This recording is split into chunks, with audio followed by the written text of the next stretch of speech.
Hello, this is Alex from phpacademy.org, and in this video for the New Boston I'm going to be talking about post data. Now, we've already looked at get data and forms and then form security, but we've been currently displaying all of our data, the variable names and the variable data in our URL. So our structure has been index.php, and then we've had things like date equals Monday, day equals Monday, and then blah blah blah, so on. So what happens if we are submitting something like a long registration form, or let's just say a user has to go on a page and submit a long sort of selection of text in a text field, so they were typing out, say, a long description of themselves.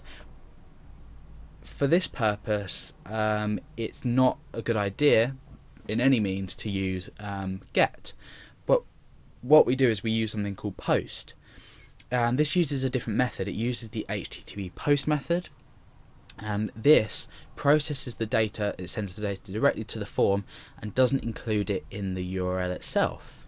So it's great for things like passwords, it's great for things like long registration forms. As well, it's good to note that get actually does have, if you were to use variables like this, a lot of browsers and web servers have limits on how much get data can be processed at once. And as well, when you're using things like file uploads, you need to be processing the file data through a form into a page, and you use post as well as another attribute to the form field, which is called enc type, but we're not going to be going into that until we deal with form field uploads. So we're going to take a look at an example, and this example is going to be typing in a password, and in this case we're going to be submitting the password. We're going to be creating a form first of all down here. We're going to be submitting a password and checking it, and we're going to be telling the user is the password correct. So we're going to start off by setting up our form, and we have the form action and the method as usual. And remember, the form action, we can either go to another PHP page or we can stay on the same one. In this case I'm staying on exactly the same one, so we're submitting all the data inside this form to index.php. The method though, instead of get, is going to be post, and this automatically means that the data is not going to be sent, well, it's going to be sent as post, it's not going to be sent as get. So let's say password, and we break down and we have an input type. Now this time we're not going to choose text, because what would happen would be is we would be able to see anything we typed in here.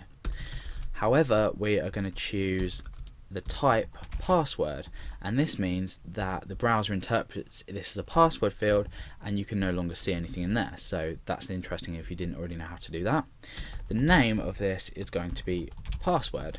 Okay, and we're going to break down a couple more times, and we're going to be an input type submit value equals submit, just as we did in the last example.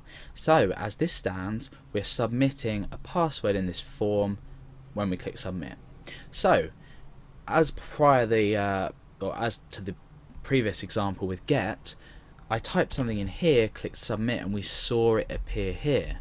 However, now if I was to type, say, password in here and click submit, we've actually submitted this now to the form. The data has been submitted.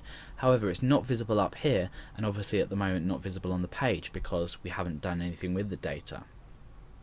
Now, just to show you the example, I'm going to echo out $_ and this time post and password. Remember, this name here corresponds to the name that you've given the form field.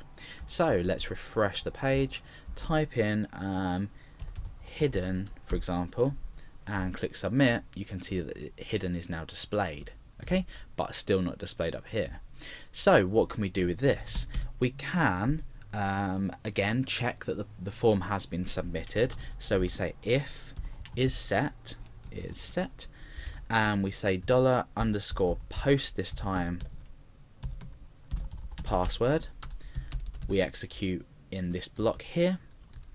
So if we've submitted and the password has been sent, or the form field data has been sent, we now need to grab that. So I'm going to say password equals $_post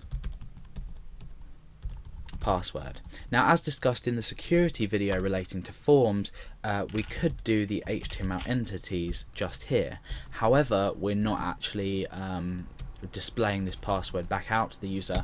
We're just going to process it down here and check that it's equal to a preset password.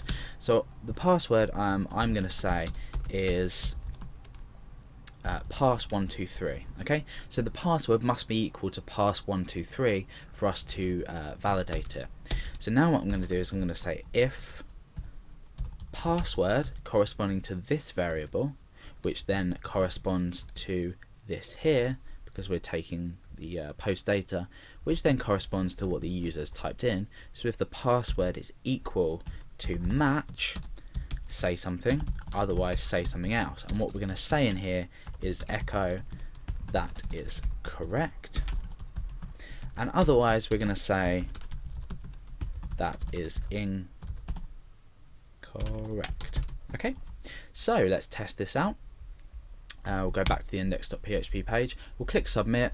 It says that is incorrect. We haven't actually checked for the existence yet, but we can do that. We could say here if is not empty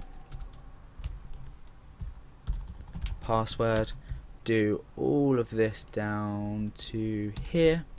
Ooh, and then we can indent this. So this reads as if it's set a new variable called password to the posted password.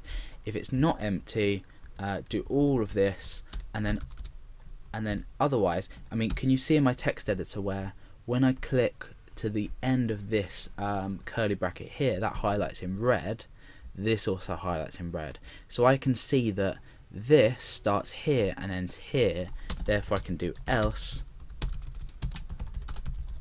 please enter a password. Okay, so let's go back onto our page. Now I'm going to submit it without entering anything, and it says please enter a password. Now I'm going to enter a password, just absolutely anything, into the form and click submit. That is incorrect. Now if I was to type pass123 and I was to click submit, we've validated that as correct. Therefore we're displayed with the message that is correct. So we've posted a password through this form. We've used the post method with the HTTP post method, which doesn't display it here, and has allowed us to process it in secret. Now I'm not going to show you an example, but if you were processing, say, a long amount of data, you'd also use the post, as well as file uploads like I discussed earlier, but that will be later on in the series. So this is basically posting variables in PHP.